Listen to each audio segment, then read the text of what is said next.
Hi everyone, welcome back to another session of Coffee Time. Today we have Alomgir from eXp Realty, a real estate agent. Good to see you. Yeah, good to see Welcome to you. iRecomm. So I know you for quite some time now, Yeah, right? 22 years. Right. So, but one other thing that I've been meaning to ask you over the past couple of years, right? You started running, Yeah, right?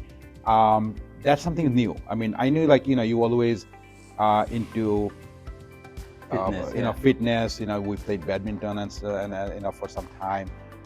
But how did that come about? Because it seems like this is something that you are doing in a very disciplined manner, right? You are running marathons. So just walk us through. Yeah, I mean, that's something that running is something that I started, I think, 2017, end of 2017, 2018. But I've been always a sports person. When I moved to this country, it kind of disappeared because life gets Right. on all of us, and as we are first generation, we have a lot of things in our head, education, working full time, getting adjusted to this thing. So that kind of went in back of our mind. I could never make sports a priority.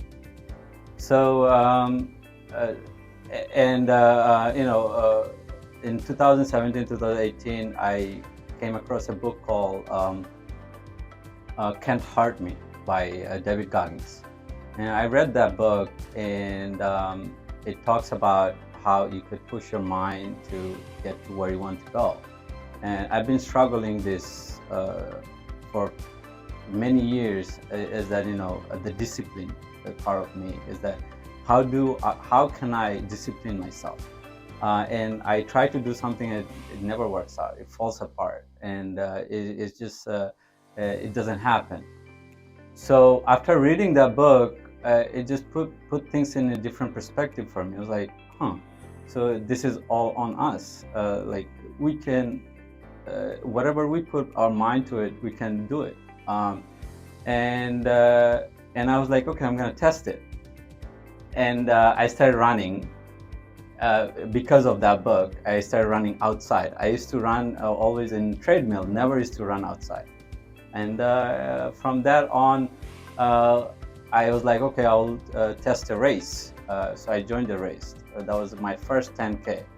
And after that, I enjoyed that race so much. I was like, okay, I'm gonna test the marathon. So after within a month, I just went out to a park and I ran at 26.2 miles. So that was a marathon that I ran. And after that, that changed a lot of all my beliefs. So that's something you could do if you're able to put your mind into it. And it was an amazing journey because running at 26.2 miles, not knowing what marathon was, and that got me into okay, so there's other things I could do.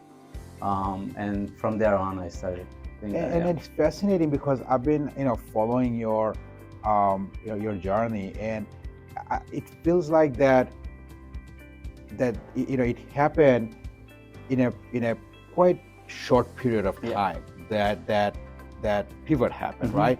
So is it just a book, or what? So just take us back.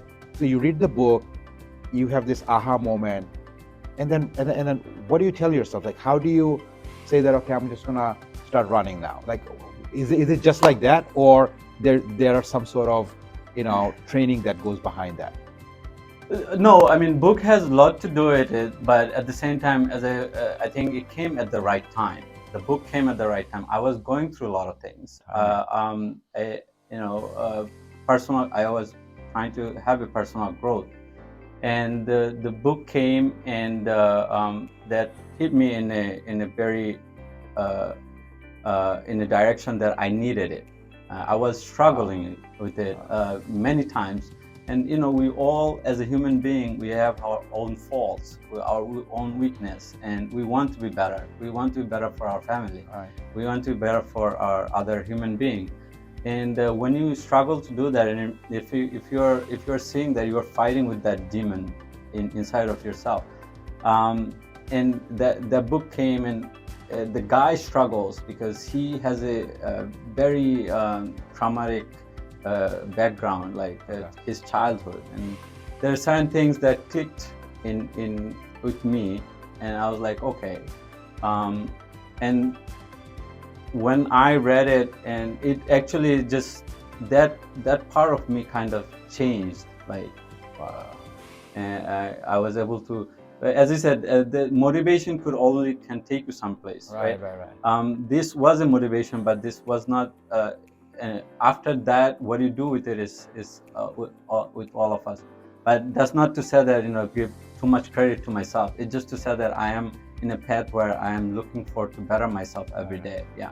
So that your mindset is that I want to get myself better. The book comes in the right timing, right? I mean, the power of books is pretty amazing. And to be honest, and before that, I went in and did to my grad school twice, and I couldn't finish it. Right. And right after that, I was like, I'm gonna finish my graduate school, and I went in and finished it. And that's because of after that. Yeah. So and that was one of my questions, is that so obviously you had to put discipline in place. So now you have so what came first? Is the motivation pushed you to the discipline, or the discipline made you motivated? Like how? So I'm just trying to get to that initial days. So that's what I struggled with discipline. Discipline is something I always used to, people who had that, I used to envy them. Like, wow, these people, they are disciplined. How do they do it? I was like, that person has a strong will. How do they do it? That always is to, but I never used to come around. Nobody used to tell me how. But I also watch a lot of videos, people who overcome great things, right? They all are human like us, and they do it. But we also have to recognize, to be disciplined, what are you also giving up, and the sacrifice. There are certain times people sacrifice a lot of other things to get to one position. But that, for me, the motivation and the timing worked, and after that I kind of came across the discipline. And realized that the value of discipline, because motivation can come and go, but if you can instill the discipline in you on certain things, that can last a long time. Absolutely. You mentioned something that you started thinking about doing it for yourself and your family. How has that changed your pretty much your daily relationships, or your personal life, right? How has that impacted? That has changed tremendously, because I as you know, I spent a lot of time in restaurant industry, and I owned a couple of businesses which didn't work, and that happened before this transformation that I am in right now. And I used to work long hours, a lot of, and I couldn't give much time during that time to the family. Even my parents, as you know, they came a few years, like 12 years ago, and I couldn't give them much time when they initially came. So after being able to prioritize that has changed my relationship with the family. It's something that when you go through it, you understand that, oh, what you have missed before, you know what I mean? And now you also, not just that you are giving time, you are being there, you are in the moment, and it's more quality. It's more quality. It's not just that, oh, you are giving time, and while you are giving time, you are most of the time you are on your phone and not enjoying, you know what I mean? Right now you are in the moment. You are also enjoying the kids, the family, the whole bond. And you're more conscious now, right, about the whole thing. That's pretty fascinating.